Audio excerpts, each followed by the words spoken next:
Hello everybody and welcome to Nathan on Shuffle and to my latest episode of New Album Spotlight. This is the show where I put the spotlight on a new album in progressive rock that I've been loving, that I want to recommend to you guys, assuming you have similar taste as me and that's why you've come to this channel.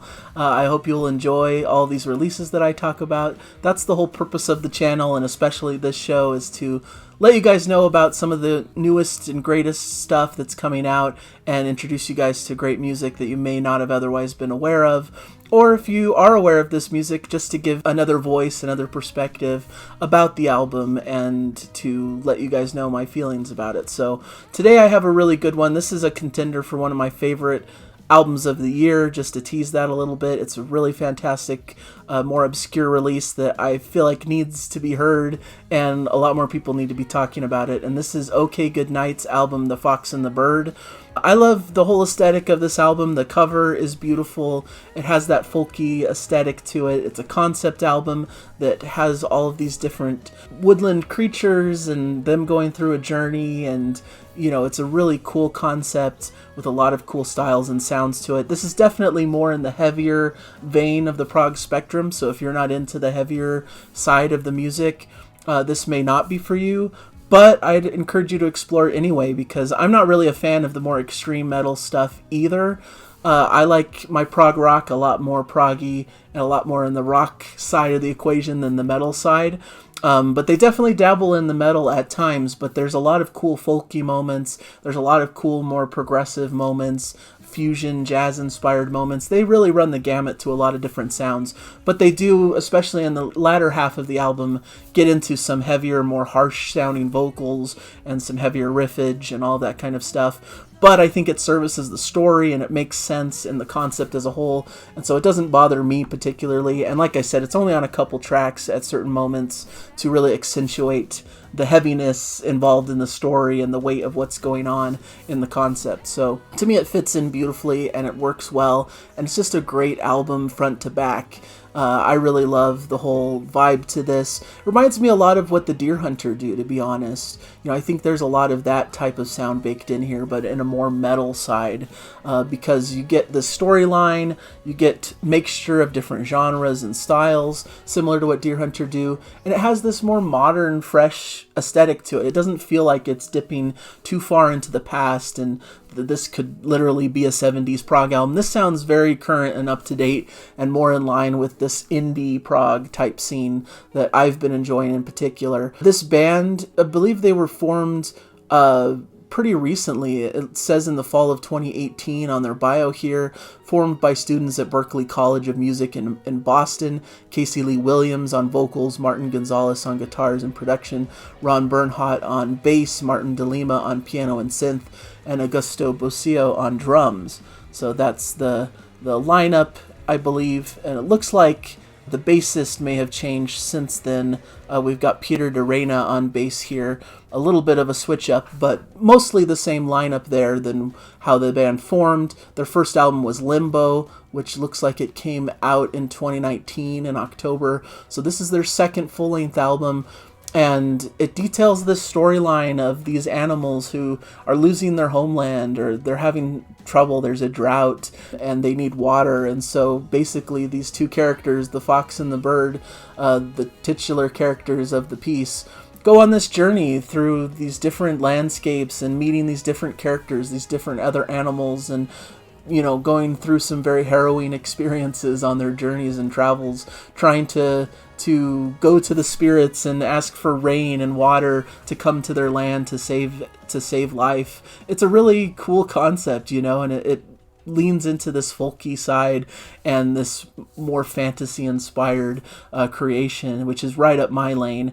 Getting through the tracks proper, just to give you an idea of the types of sounds and music that you can expect throughout the album. It starts with the drought, where you get some ambient noises before some female vocals come in, some heavy drumming behind, and some clean guitars. Things get even heavier, more metallic as the piece moves on. I like the juxtaposition between these heavy bursts and some of the more fluid guitar parts. And then we get into The Fox and the Bird, which is a beautiful pastoral opening accented by sweet keys, acoustic guitar strumming, and clean guitar lines. Casey's vocals are beautiful here, very indie rock type feel. This is where you get that like Deer Hunter type aesthetic. Some beautiful piano lines, great shuffling drums. Almost reminds me also of a recent band, Mir, and their aesthetic also, that they have this more indie prog alternative side to them that I really like, that feels a lot more modern and fresh. Things get a bit heavier before settling into a lighter groove towards the end. Indie folk rock, I think, is something you can ascribe to this type of sound. And then we get into a beautiful ballad called The Raccoon and the Myth.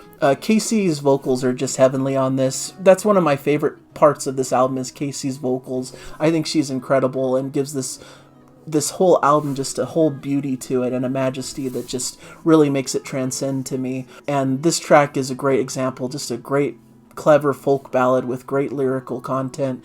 And it's just a beautiful piece, leading us into The Journey, where we get more into this proggier metal aesthetic, maybe even leaning into like a Dream Theater type sound. It gets much more dark and much heavier towards the end of this track, leading to a very soulful guitar solo with bright keys in the background. This leads us into The Snake, which is really cool because the music kind of personifies the creature that we're inhabiting here. The snake is slinking along, and it's very dark and haunting, and things get a little twisted in the instrumentation. You hear this heavier metal sound and some wicked intensity as the song begins to weave and ebb and flow.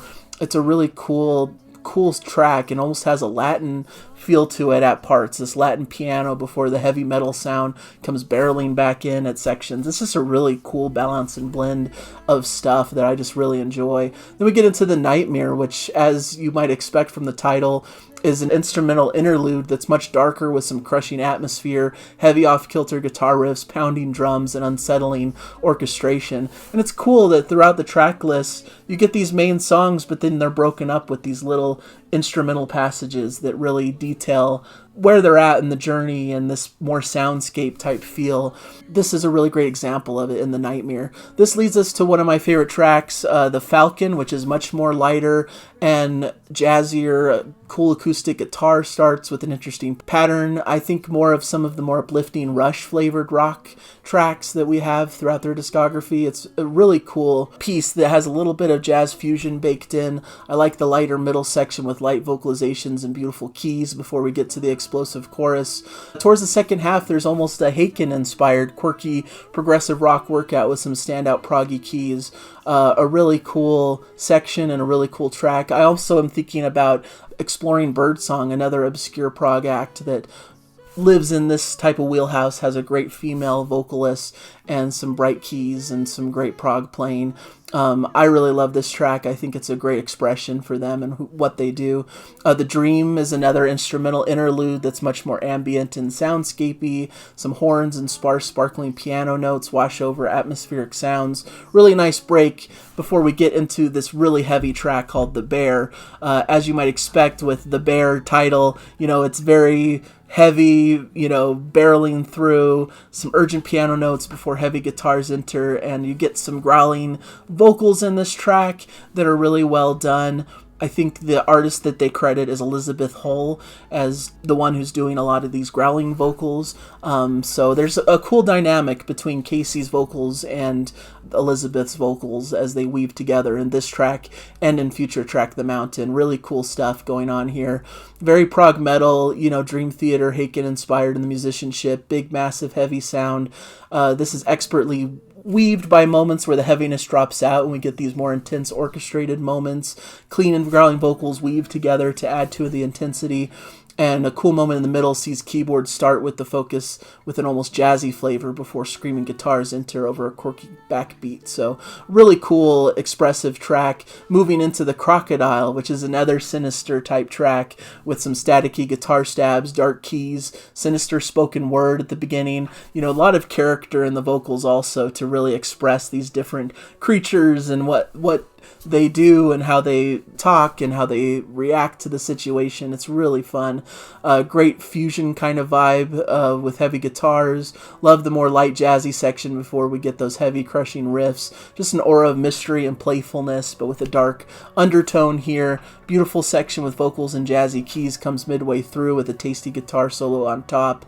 Ends with an intense metal workout. Just really, they're exploring a lot of different soundscapes and styles through here. And they can get very heavy and intense, but they balance it out with some lighter, folkier, jazzier sections also. And then we get a light break here with The Bird, which is a very light acoustic ballad with heavenly vocals. Quirky vocal lines throughout the piece, giving it a jazzy flair.